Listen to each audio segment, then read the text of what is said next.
Hello, my name is Hayden Schmidt. I'm a Technology Integration Specialist with Alvin ISD, and in Part 3 of Nearpod, we're going to take a look at creating our own lessons with Google Slides, one of the two creation methods possible in Nearpod. After we're done creating a lesson in Google Slides, we'll take a look at the details one more time, as we did very briefly in Part 2, of assigning that lesson to a classroom, a Google Classroom, and then we will take a look briefly at the data reports that we get after students have completed those assignments. That will consist of Part 3 of the lesson. So let's go ahead and get started.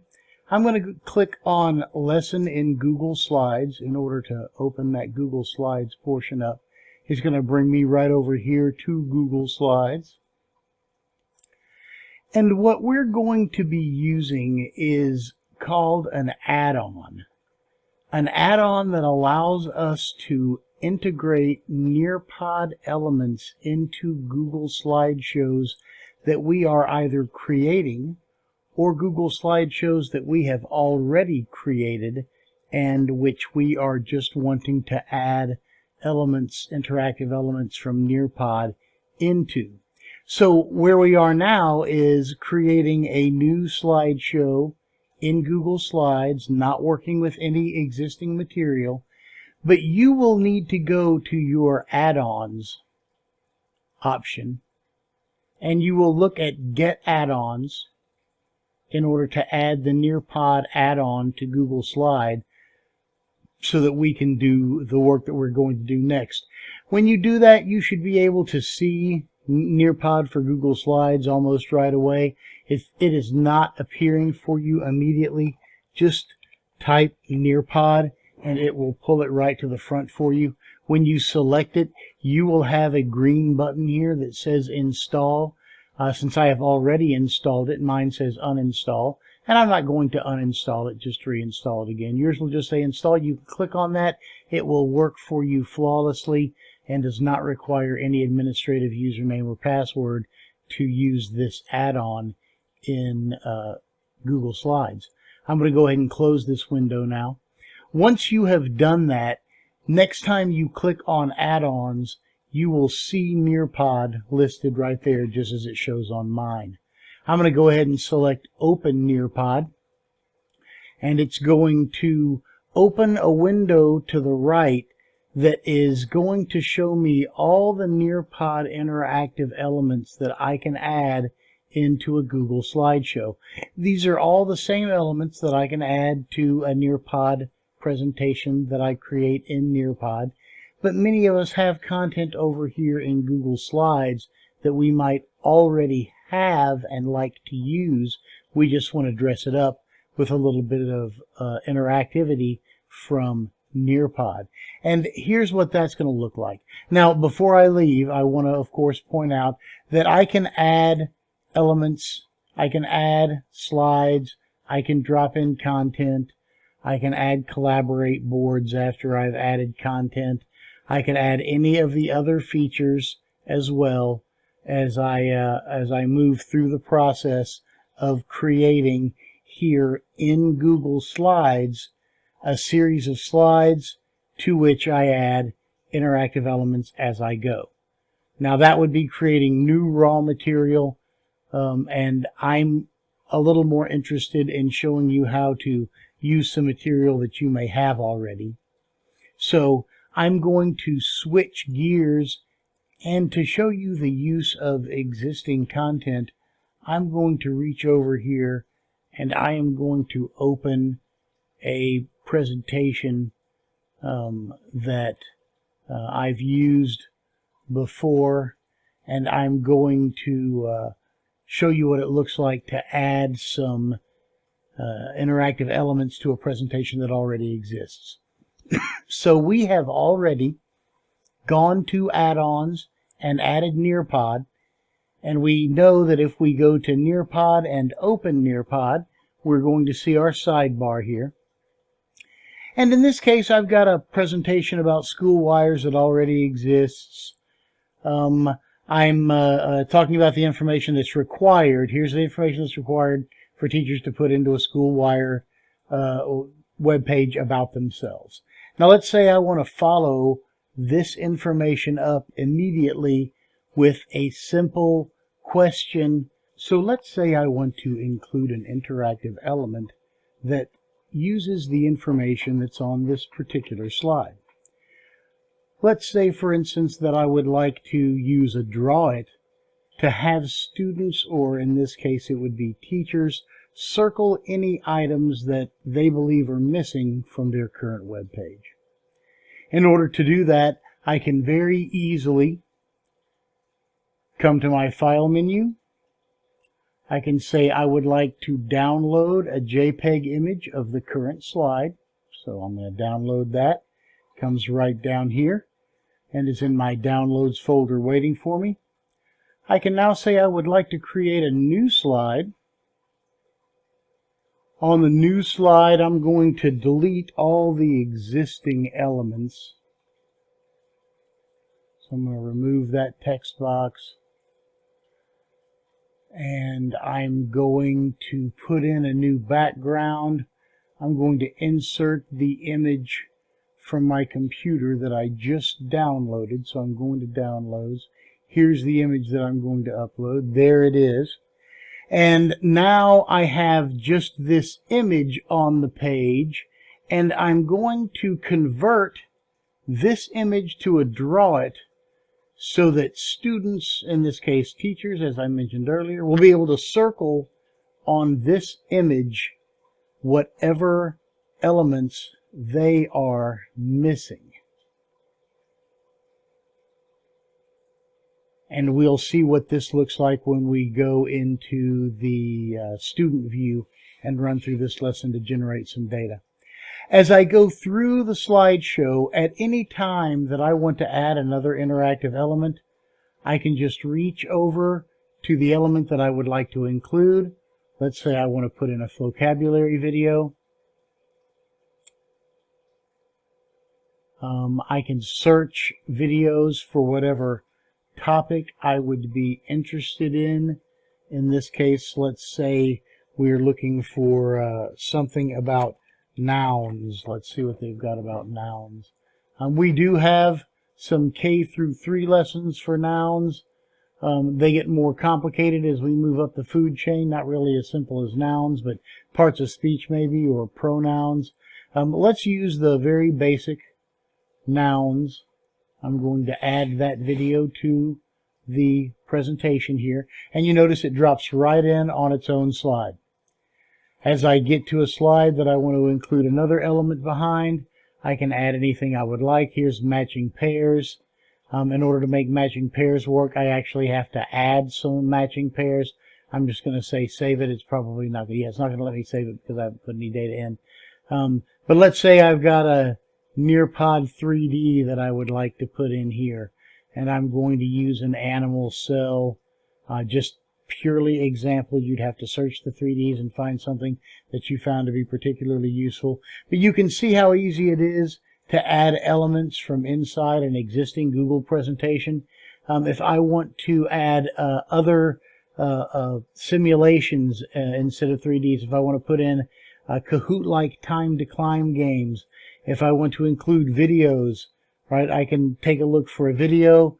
I can go straight to YouTube and search for a video and save and include that immediately. Any kind of additional web content is immediately available.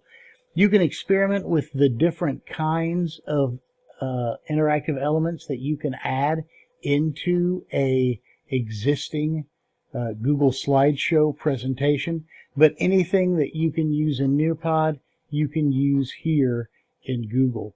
When you're finished adding the elements that you would like to, you need to use the button, this is mission critical, save and go to Nearpod. If you share the slideshow that we have just created using the share button with students immediately, students are only going to see your editable slideshow. they're not going to get to interact with the Nearpod elements. What we need to share with students is actually a Nearpod lesson, and to turn this modified slideshow into a Nearpod lesson, I must click Save and go to Nearpod. So I'm going to click Save and go to Nearpod. And as I save and go to Nearpod, all of a sudden I have here a new slideshow that is coming in. Almost there. And very soon I have my freshly modified Nearpod lesson ready to be shared with a classroom of students so that they can interact with it. Now, before I share that lesson, I'm going to run through and test it and make sure that it looks the way that I want it to. And in order to do that, I'm going to launch my own student-paced lesson. I'm going to get a link to that lesson here, and I'm just going to right-click and say Go To, and it's going to take me straight to that Nearpod lesson. I'm already logged into Google, so it recognizes me just like it will recognize students, and now I'm getting the full student experience. When I join the lesson, this is what students will see and how they will interact. I will click. I will have a slideshow. I will click. This one is, I can delete one of the extra slides. And here's the Draw It, where I'm going to highlight anything that I have not yet put on my teacher website. And let's say I have left off my tutorial schedule and I have left off my alma mater, even if I've listed my degree. So I'm going to show that I know how to use those things. I'm going to highlight those two things. I'm going to click Submit so that that data will go in. I'm going to go ahead and look at the more information for the slideshow. My next interactive element is here. This is the video that I was going to instruct students to watch on nouns. And so there's the vocabulary video on nouns. I'm not actually going to let this thing run. It's just used for an example. So, but that's what it would look like if students come across one in a lesson that you've put in. Here's what a 3D element would look like.